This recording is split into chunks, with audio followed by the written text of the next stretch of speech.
बिहार के मुजफ्फरपुर शहर की रहने वाली बेटी उज़्मा फातिमा ने बीपीएससी की एपीओ की परीक्षा में रैंक 13 लाकर जिले का बढ़ाया मान। पिता की मौत के बाद भी नहीं टूटी, सपनों को पूरा करने की थी जिद। पूरे परिवार में हर्ष और खुशी का माहौल बना। खूब बटी मिठाई और मां ने कहा, पिता के सपनों को साकार करने में बेटी आई आगे। यही नहीं बल्कि यह अपने सेल्फ स्टडी को बनाया इसका लक्ष्य का बड़ा आधार। क्या मुस्लिम क्या हिंदू, समाज भी मना रहे खुशी। बिहार के मुजफ्फरपुर शहर की रहने वाली बेटी बिहार लोक सेवा आयोग द्वारा आयोजित प्रतियोगिता परीक्षा में सफलता को प्राप्त कर अपने घर परिवार के साथ साथ शहर का नाम रोशन की है, जिसके बाद पूरे परिवार में खुशी मनाई जा रही है। आपको बता दें कि मुजफ्फरपुर शहर के 3 कोठिया मोहल्ला निवासी मोहम्मद सुलेमान अख्तर, जो कि पेशे से शिक्षक थे, उनकी पुत्री उज़्मा फातिमा ने बिहार लोक सेवा आयोग की परीक्षा में अब यह बड़ी सफलता हासिल की है और रैंक 13 लाकर जिले का मान बढ़ाया है। आपको बता दें कि उज़्मा फातिमा का चयन बीपीएससी लोक अभियोजन पदाधिकारी के पद पर हुआ है। घोषित परिणाम के अनुसार 13 रैंक हासिल करने वाली उज़्मा का चयन इस पद पर कर लिया गया है। शहर स्थित सेंट जेवियर स्कूल से 2011 में 10वीं की परीक्षा और फिर सनशाइन स्कूल में 2013 में 12वीं की परीक्षा पास की करने के बाद उज़्मा ने देहरादून से 2019 में बीए एलएलबी की परीक्षा पास की है, जिसको लेकर के उज़्मा कहती है कि उनका सपना सदा से ही जज बनने का रहा है। उनके चयन से परिवार में खुशी का माहौल है और परिणाम जानकारी होने के बाद पूरे घर में जश्न का माहौल है। बता दें कि जुलाई 2023 में उज़्मा के पिता मोहम्मद सुलेमान अख्तर का निधन हो गया था। इसके बाद वह डिप्रेशन में चली गई थी, पर उसने इसका असर अपनी तैयारियों पर नहीं पड़ने दिया। उज़्मा की मां रूबी निसार का कहना है कि उन्हें शुरू से ही विश्वास था कि उनकी बेटी एक न एक दिन उच्च पद पर हासिल करेगी।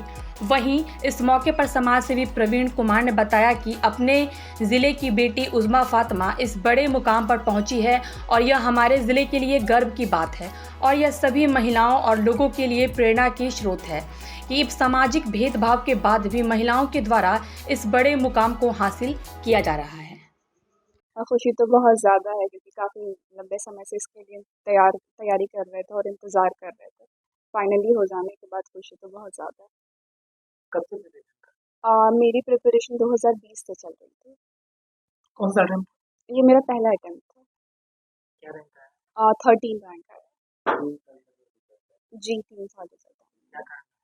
है। क्योंकि वो प्रोसेस ही डिले चल रहा था, कुछ केसेस वेसेस हो गया था इस वजह से। कितना मोटिवेट? अभी तो बहुत ज़्यादा मोटिवेटेड है, फर्स्ट अटेम्प्ट था और अपने से खुद से तैयारी की, सेल्फ स्टडी करके, तो मोटिवेशन बहुत ज़्यादा है। फैमिली की तरफ से कितना सपोर्ट? मतलब आज जो भी है, जहाँ भी पहुँचे, वो बस मेरी फैमिली की वजह से है और स्पेशली मेरे मेरे पेरेंट्स सबसे ज़्यादा सपोर्ट किए। मेरे भैया, मेरी मम्मी, मेरे अब्बू, सबको बहुत सपोर्ट किया। दूसरे एस्पिरेंट के लिए क्या मैसेज है? दूसरे एस्पिरेंट के लिए यही मैसेज है कि अपना 100% दें। अगर आप अपना 100% देंगे तो हो जाता है। कुछ कभी-कभी इसमें लक फैक्टर करता है कि नहीं हो पाता है। मेरे से भी कुछ बहुत अच्छे स्टूडेंट्स हैं जिनका नहीं हुआ, बट कभी डिमोटिवेट नहीं होना चाहिए। अपना 100% दें, होना ना होना तो बाकी तो ऊपर वाले के हाथ में। कैसे प्रिपरेशन हुई आपकी? किस तरीके से?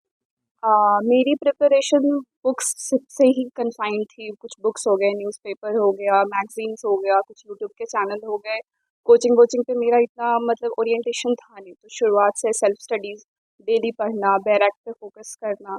मेरे साथ था कि लॉ के ज़्यादातर बच्चे करते हैं कि वो जीएस पे ज़्यादा फ़ोकस नहीं करते और इस वजह से उनको सिलेक्शन में प्रॉब्लम होती है। बट मेरा था कि मेरे भैया भी इसी फ़ील्ड से थे, तो मेरा जीएस अच्छा था, तो मेरे लिए ये बहुत बड़ा लक फैक्टर रहा कि फर्स्ट अटेम्प्ट में with the help of GS I got a very good rank. आगे के लिए क्या है? मेरा आगे का एम हायर जुडिशरी का है, हायर जुडिशल सर्विसेज में जाना एलएलबी कहाँ से की?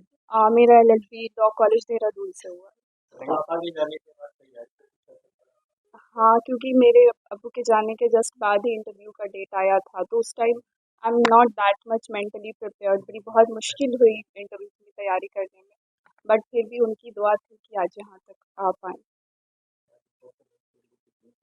बहुत बहुत उनका ही ड्रीम, उनका ही ख्वाब जो था वो यहाँ तक लेके आया, वरना इतना दूर सफ़र तय करना मुश्किल होता है हमारे जैसे मतलब बैकग्राउंड, वुमेन बैकग्राउंड के लिए। तो ये सिर्फ मेरे अब्बू की वजह से। बहुत खुशी की बात है और एक तो मुस्लिम समाज से हैं जो कि एक महिला हैं, जो कि बहुत ही बड़ी बात है। पूरे बिहार में जो है तीसरी मुस्लिम समाज से जो कोई महिला है जो जज बनी है, इसलिए काफ़ी सारे उत्साहित थे सभी लोग। जी पिता नहीं है, पिता नहीं होने के बावजूद और उसके बावजूद तैयारी कर रही है, रैंक हासिल किए 13वां रैंक पूरे बिहार में। जी बिल्कुल, इसमें इनका मनोबल को हम सराहना देंगे इस बात को लेकर, क्योंकि इनके साथ साथ जो है इनके बाकी जो फैमिली के जो मेंबर थे उनका पूरी सपोर्ट रहा है, और यही देन है कि आज जो इतने बड़ी मुकाम पे इन्होंने हासिल किया है। बाकी और बच्चियों के लिए क्या संदेश रहेगा कि कल इन्होंने जो मुकाम हासिल किया है आमतौर पर लड़कियों में ये सब चीज़ें हैं। जी जी बिल्कुल, ये एक पिता को नहीं रहते हुए और एक लड़की होके इतनी बड़ी मुकाम हासिल की है, तो ये सीख है पूरे समाज के लिए। समाज के जो है बच्चों को, युवाओं को इनको देखकर जो है सीखना चाहिए, और इसी प्रकार के जो है देश दुनिया का नाम लोग ऊंचा करें।